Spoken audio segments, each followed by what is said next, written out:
basado en hechos reales, con Paulo Cablan, el mojador de bombachas.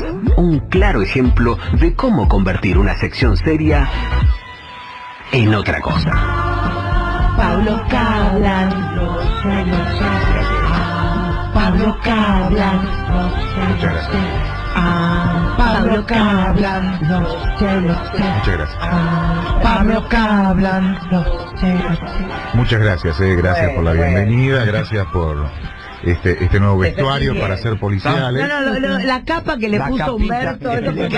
Sos un rey, la verdad. Ahora O una abuela con una mañanita. No. Soy más rey.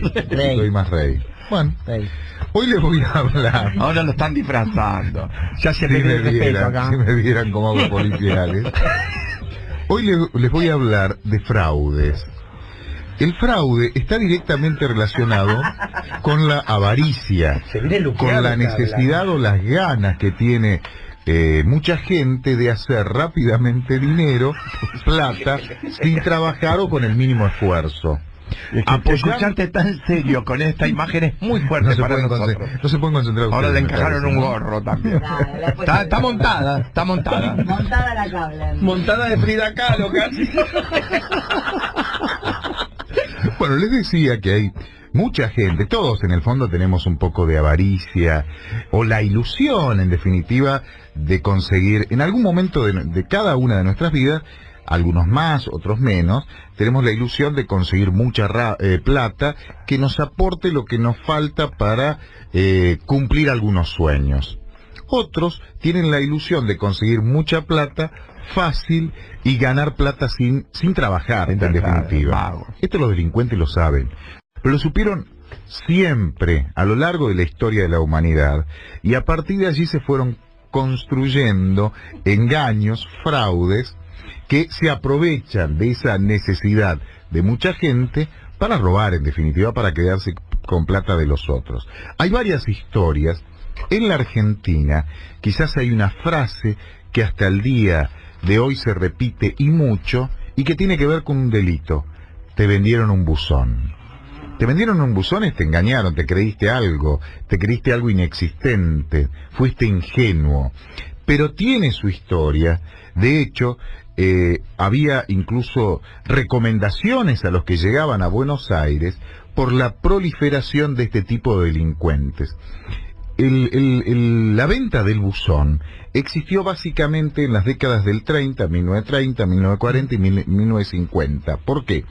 Coincide con el gran movimiento demográfico interno que se dio en la Argentina de gente del interior que llegaba, mucha gente que tenía trabajos rurales, llegaba a Buenos Aires, era todo dentro de la Argentina básicamente, llegaba de hacer trabajos rurales, con la promesa o la ilusión de que en la nueva industrialización que se estaba dando en Buenos Aires y en el Gran Buenos Aires, iban a conseguir un empleo que le iba a dar un futuro más promisorio para ellos y fundamentalmente para los hijos.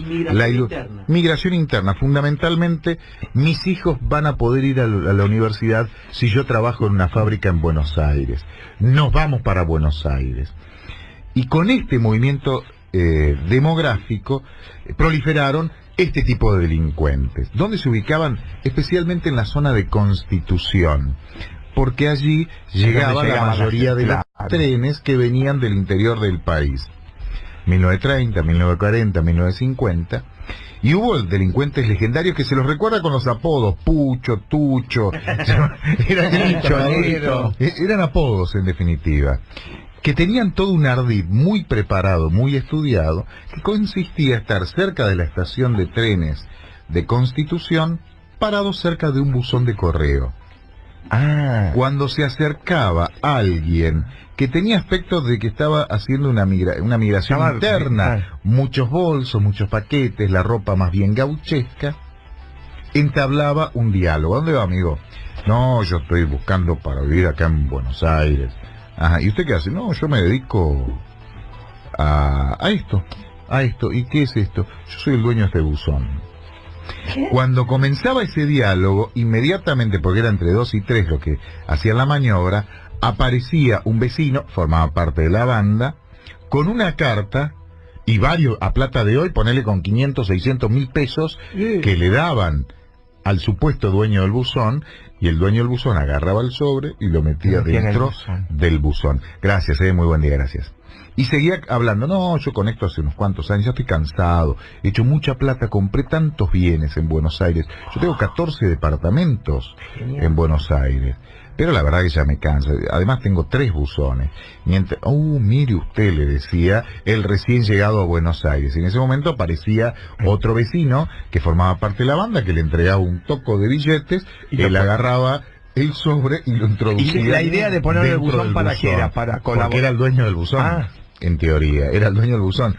Y el tipo que estaba ahí, que era la víctima, iba a ser la víctima, le llamaba la atención como un tipo parado al lado del buzón, tanta gente le traía plata por el hecho de poner una carta dentro del buzón. Y lo tenían estudiado, cuando aparecía alguien a llevar naturalmente, originalmente, no forma parte de la banda, a introducir una carta dentro del buzón, obviamente no le podía cobrar, porque el porteño le iba a meter un bife. Entonces le agarraba, por favor, y cuando se retiraba, no sabe cómo me paga a mí. Y si era una mujer, más todavía, no sabe cómo me paga este Gil. Mire usted. Y ahí comenzaba una negociación, porque en el diálogo él ya estaba cansado de tener el buzón, y quería dedicarse a las rentas porque había hecho mucha plata, y le terminaba vendiendo el buzón. Es buenísimo. Así se han quedado, había gente que venía con plata para comprar un departamento. Y se lo llevaba el estafador a la plata de un departamento. Pone la plata de hoy, no sé cuánto valía entonces. Venía con $80.000, $70.000, y le vendía un par de buzones. Obviamente se daba cuenta que era un fraude cuando al otro día parecía cobrar para que le pusieran la carta, se llamaban a la policía y terminaba encima de la comisaría dando explicaciones que él había comprado el buzón, y ahí lo noticiaban que había sido víctima de un fraude. La venta del buzón en Buenos Aires tiene su origen. Dije que a lo largo de la historia de la humanidad... Empiezan los años 30. Vendieron un buzón. Sí, a lo largo de la historia de la humanidad siempre hubo la necesidad de hacer plata fácil, y el estafador que se aprovechaba de esa necesidad, entre comillas, y te engañaba. Lo del buzón tiene un antecedente, yo creo que lo copiaron de un tipo que se llamó George C. Parker, que nació en Nueva York, 1870 más o menos, pero los grandes fraudes lo cometió al filo del 1901, entre 1900 y 1910, cometió muchos fraudes en una Nueva York que no es la de hoy. Era una ciudad que amenazaba con convertirse en la principal ciudad del mundo, de hecho lo es hoy, pero estaba todo en construcción. Había muchos inmigrantes, la mayoría de los habitantes de principios del siglo XX en Nueva York, como en Buenos Aires, eran inmigrantes o hijos de inmigrantes que empezaban a afincarse en esa ciudad, una ciudad que se estaba yendo hacia arriba, que se estaba construyendo todo, pero no existía la información de qué era público y qué era privado, qué construía el Estado y qué los privados. No estaba tan claro. Se estaba construyendo una mega ciudad como lo es hoy Nueva York. George Parker esto lo sabía y lo aprovechó. Él siempre dijo que se dedicó al negocio de la construcción y a mega desarrollos inmobiliarios. Era un estafador, era todo un estafador. Abría una oficinita, ponía algunos carteles, se vestía perfectamente de traje y esperaba a las víctimas. Y empezó a vender lugares y atraía a gente que querían hacer plata rápido. Este hombre, va a sonar un disparate, ustedes lo conocen. Este hombre vendió 4.000 veces el puente de Brooklyn. Bueno. Vendió el puente de Brooklyn. ¿Cuál era el argumento? Era también falsificador. Nadie sabía si era del Estado, si era público. Él decía, yo soy constructor. Ve el puente de Brooklyn que une a las distintas islas de esta ciudad que está creciendo. Ve que la gente para ir a Manhattan, Brooklyn, hay que cruzar, tenés que usar el puente. El puente estaba recién construido, lo construyó. Es mío el puente. Pero la verdad no es mi negocio lo que viene después. Lo que viene después es el peaje. vos construís un puente, hay que cobrar peaje. Yo voy a seguir construyendo cosas y usted, señor inversor, si quiere, le vendo unas acciones, te vendía el puente entero o carriles. O carriles de puente de Brooklyn. ¿Sabes que me compré dos carriles? Dos carriles del puente de Brooklyn, me compré hace mucho. Entregaba el título de propiedad. ¿Por qué la gente lo compraba? Porque yo lo que me planteo, una cosa, entiendo que el otro lo venda, pero ¿por qué uno lo compraba? La misión de hacer plata rápido y fácil. Chicos, no hay manera, no existe la plata rápido y fácil. No existe. Lo piensa otro, a no ser que te dediques a la bicicleta financiera en la Argentina. No existe la... Hay papeles que es más o menos lo mismo que vender el puente de Brooklyn. Bueno, pero vendía el puente de Brooklyn y se lo compraron varios. Y él entregaba un título de propiedad que era falso. De hecho, cayó en cana por falsificación, además de estafa. Lo vendió como 2000 y pico de veces. La policía, ya alertada de lo que estaba ocurriendo, terminaba sacando a los supuestos compradores que al otro día empezaban a construir una casilla de peaje. No. Claro, porque era heladillo. Y ¿qué está haciendo, señor? No, estoy construyendo una cabina de peaje porque este carril es mío. No, señor, es una estafa eso. Saque esto inmediatamente o usted en cana. Así fue vendió muchas veces el puente de Brooklyn, vendió el viejo Madison, lo vendió un par de veces. No vendía cosas chicas. Un capo el tipo. El recientemente inaugurado Museo Metropolitano de Arte, creo que lo vendió como 40 veces al Museo de Arte. La estatua de tremendo este Parker. La estatua de la Libertad se vendió varias veces. Él lo que hacía era hacía toda una historia como que había detrás un gran negocio detrás de esa obra, de esa mega obra, que era su propiedad, pero el negocio de la construcción, decía, no era lo que venía después, comercializar los derechos o lo que fuere. Y llegó a vender la tumba del general Grant, diciendo que era un nieto de Grant, y vendió la tumba.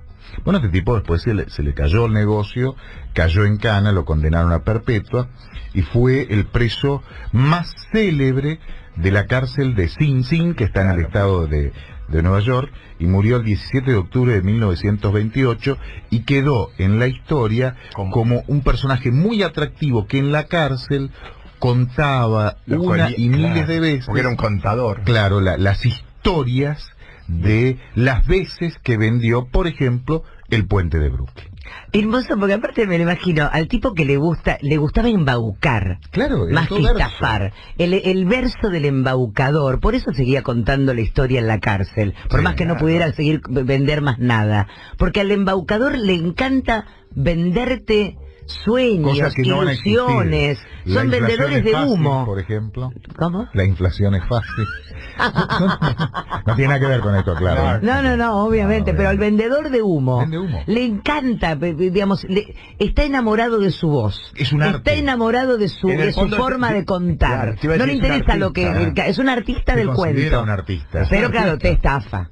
Sí, claro. Te estafa. Haciendo el verso, Parker estaba en su tinta. Uy, la puta.